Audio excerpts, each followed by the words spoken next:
Assalamualaikum warahmatullahi wabarakatuh. Salam sejahtera buat kita semua. Selamat sore. Perkenalkan, kami dari kelompok 4 manajemen proyek. Kami di sini membahas tentang proyek charter pada perancangan sistem informasi penjualan toko buku sejahtera.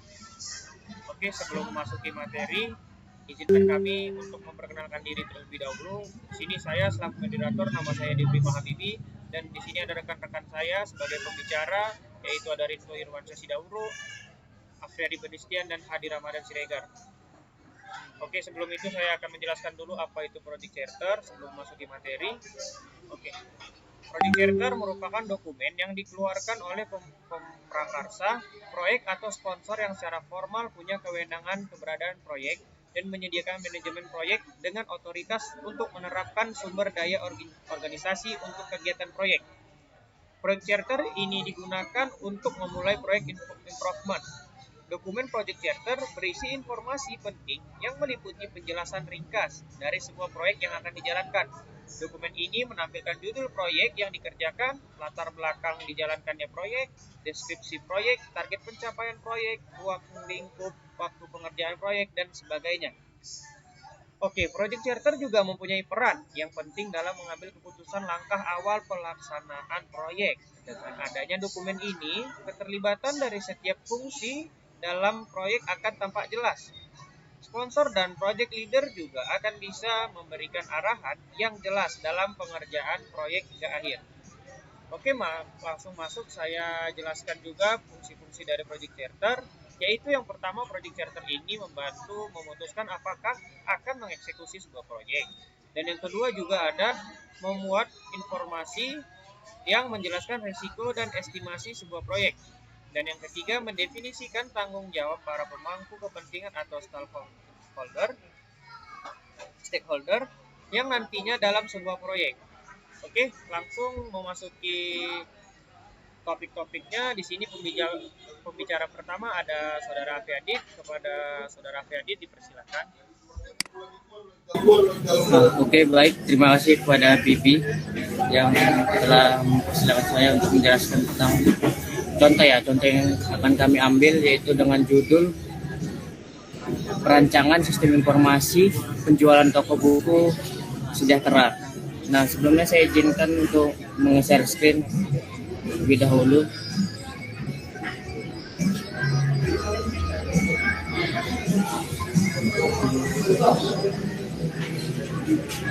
Gimana, apakah sudah terlihat layarnya?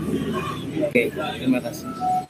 Nah, ini berikut contoh yang akan kami ambil, yaitu tentang perancangan sistem informasi penjualan toko buku sejahtera, yang mana proyek ini akan disusun oleh project manajernya, yaitu Alfi Rinaldi, dengan 2 anggota, yaitu Febri Wulandari dan Syafira Ayu Restu. Ini dari jurusan Teknik Informatika dan Universitas Persada Indonesia YAI Jakarta. Makalah ini dibuat pada tahun 2020. Langsung saja kita masuk kepada isinya, yaitu Project Charter ini biasanya terlebih dahulu memiliki judul proyeknya, yaitu perancangan sistem informasi penjualan toko komik sejahtera. Tanggal mulai proyek di sini tertera, yaitu dari mulai 23 Maret 2020 sampai akhir proyeknya, yaitu 19 April 2020. Nah, tujuan proyek ini yaitu membuat aplikasi untuk membantu mengolah pelayanan pembayaran pada toko komik dalam mempermudah pelayanan toko agar lebih efisien dan cepat. Nah, langsung saja kita masuk kepada perancangan dan tanggung jawab. Yaitu pertama, ada poin pertama, yaitu ada introduction dan background. Yang mana pada bagian introduction dan background ini kita dijelaskan latar belakang dari proyek yang ingin kita buat. Mengapa sih kita membuat proyek ini? Nah, di sini sudah tertera, yaitu di sini sudah dijelaskan awal mula buku sejahtera itu berdiri pada tahun sekian.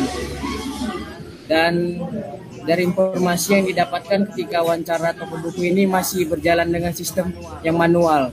Nah, karena dengan sistem manual ini, maka sistem inilah dibuat. Dan pada sistem ini juga terdapat beberapa fitur, yaitu pertama data ketersediaan buku dan riwayat transaksi. Yang kedua masuk bisnis objektif, yang mana ini yaitu tujuan atau target dari bisnis yang akan dibuat ini. Nah, apa saja sih yang mendorong membuat bisnis ini untuk melanjutkan proyek ini, yaitu perkembangan teknologi di bidang informasi mendorong ya setiap instansi atau perusahaan untuk tetap mengikuti perkembangannya.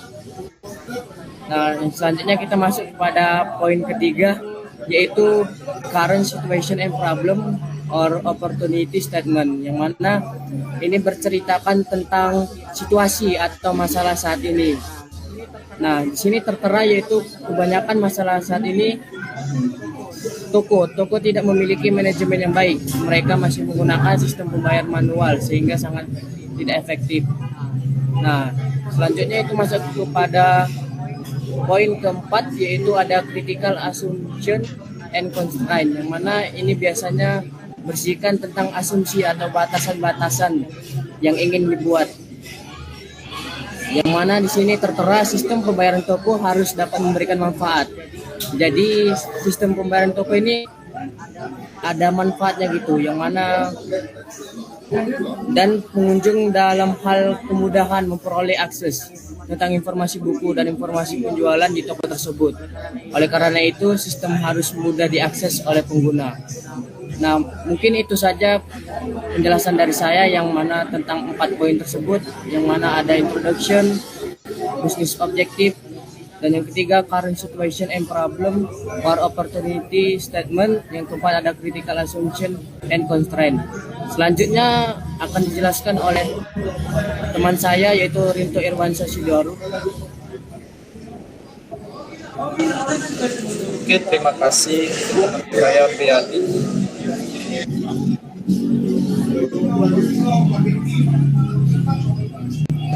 Oke, kita masuk ke poin kelima, yang dimana itu adalah analysis of option and recommendation. Apa sih itu analysis of option? Nah, analysis option itu merupakan teknik yang harus yang paling penting untuk memilih opsi mana yang memenuhi kebutuhan proyek itu. Dari tujuan proyek ini, opsi mana yang paling memenuhi kebutuhan proyek tersebut. Nah, jadi sini ada beberapa analisis yang dihasilkan. Yang pertama, melakukan perancangan dan implementasi dari layanan ini dengan menggunakan perangkat keras dan perangkat lunak. Selanjutnya, meminimalisir terjadinya kesalahan saat pembayaran secara online dengan menggunakan software yang ada, menunjang data dan ketersediaan buku di toko. Nah, jadi ini merupakan analisis yang dibutuhkan dalam proyek. Jadi ada opsi yang harus dibuat di sini. Nah, rekomendasi opsi yang dibuat di sini yaitu merupakan mungkin bisa jadi pembayaran menggunakan scan barcode. Nah, selanjutnya itu ada preliminary project requirement. Nah, ini merupakan kebutuhan ruang lingkup dari project ini. Nah, jadi ada beberapa fitur dari project ini yang dibutuhkan. Yang pertama, proses yang berhubungan dengan transaksi jual beli buku, melakukan pengecekan dokumen dan laporan yang berhubungan dengan transaksi jual beli. Yang ketiga, ada mendesain sistem informasi yang mendukung seluruh kebutuhan operasi perencanaan penjualan. Yang keempat, membangun program untuk sistem yang telah direncanakan dan didesain. Selanjutnya, penerapan dan pengujian sistem yang layak digunakan oleh pemilik proyek. Nah, ini merupakan kebutuhan yang termasuk ruang lingkup dalam proyek itu di dalam software tersebut. Nah, selanjutnya ada budget estimate. Oke, nah budget estimate ini merupakan anggaran perkiraan atau anggaran kasar yang diperlukan untuk membangun sebuah aplikasi ini. Nah, jadi dalam aplikasi ini memiliki anggaran proyek sebesar 30 juta. Nah, di situ berkisar berdasarkan waktu luangan anggota tim itu untuk per project itu ada 15 jam per 5 hari selama 4 minggu. Jadi bayarannya itu 100.000 per jam untuk project manager dan 50.000 per jam untuk 2 staff lainnya. Jadi kalau di total 15 jam kali 4 minggu itu ada 100.000 tambah 6 kali 50.000. Jadi 12 juta. Nah, untuk software diperlukan biaya untuk instalasi. Itu di sini tertera 6 juta. ditambah dengan pengadaan alat tambahan seperti barcode scanner, PC, printer shop, dan lain itu 7.500.000. Nah, setelah proyek selesai diperlukan ada biaya koneksi jaringan dan maintenance tiap bulan itu 1.500.000, dan biaya pengeluaran listrik sama 4 minggu 3 juta. Nah, itulah namanya budget estimasi dan finansial analisis. Nah, financial analisis itu apa sih? Itu merupakan proses evaluasi bisnis, proyek anggaran, dan transaksi keuangan. Jadi anggaran kasar ini kan belum fix, budget estimate ini kan masih estimasi. Jadi segi financial analisis itulah yang akan mengevaluasi dari proyek ini, dari anggarannya gimana, bisnisnya seperti apa. Nah, begitu dia. Nah, selanjutnya ada schedule estimate. Nah, jadi contoh ini user menginginkan proyek diserahkan dalam waktu 4 minggu. Jadi ini yang harus disusun schedule-nya. Dari minggu pertama apa yang harus dilakukan, minggu kedua, minggu ketiga, dan minggu keempat. Dan itulah dinamakan schedule estimate. Mungkin itu saja yang bisa saya paparkan. Materi saya akan dilanjutkan oleh teman saya, Hadi Rahman Srega. Terima kasih.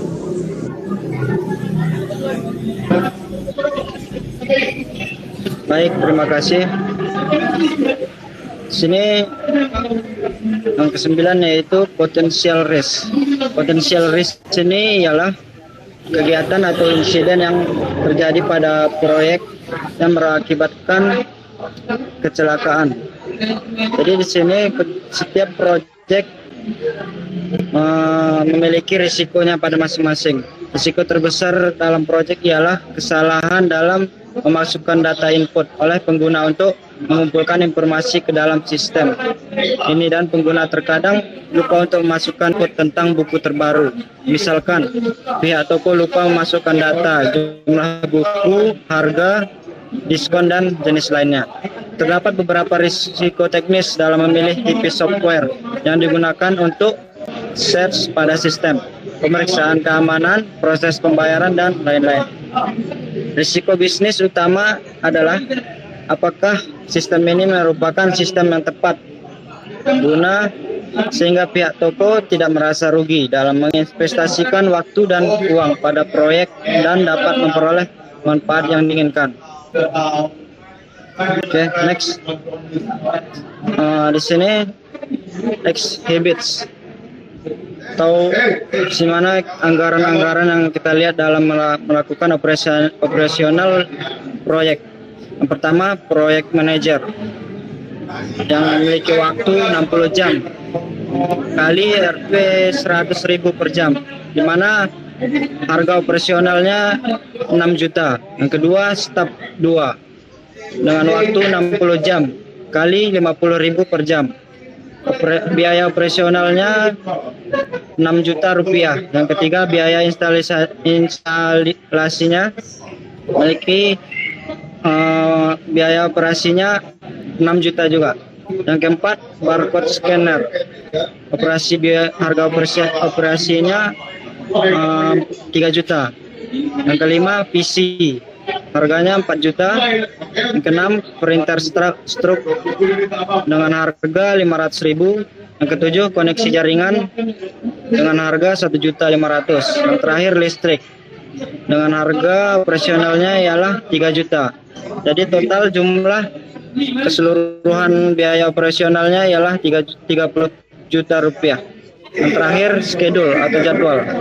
Jadi di sini dalam pengerjaan proyek ini kita memiliki jadwal, di mana kegiatan proyek ini memiliki tahapan-tahapan, yaitu persiapan pengambilan data primer, pembuatan sistem informasi, dan terakhir penyusunan laporan. Yang pertama, persiapan tersebut ialah di mana kita melakukan proyek ini memerlukan persiapan agar proyek tersebut menghasilkan hasil yang maksimal. Dalam persiapan tersebut, di mana kita lihat di sini memiliki waktu 1 minggu. Yang kedua, pengambilan data primer.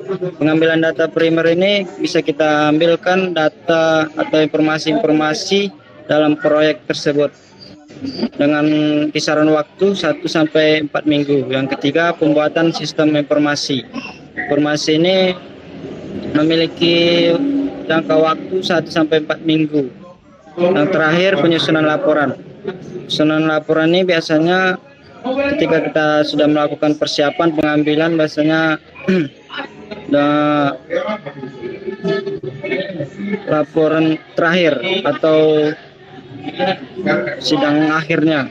Penyusunan laporan tersebut memiliki waktu 1 minggu, yang terjadi di sini minggu terakhir. Oke, cukup sekian dari saya. Saya kembalikan ke moderator. Oke, sekian. Terima kasih kepada teman-teman sekalian yang telah menjelaskan mengenai project shelter pada perancangan sistem informasi penjualan toko buku sejahtera. Oke, di sini kesimpulan yang dapat saya ambil, sedikit banyaknya project shelter juga menentukan keberhasilan dan kegagalan suatu proyek.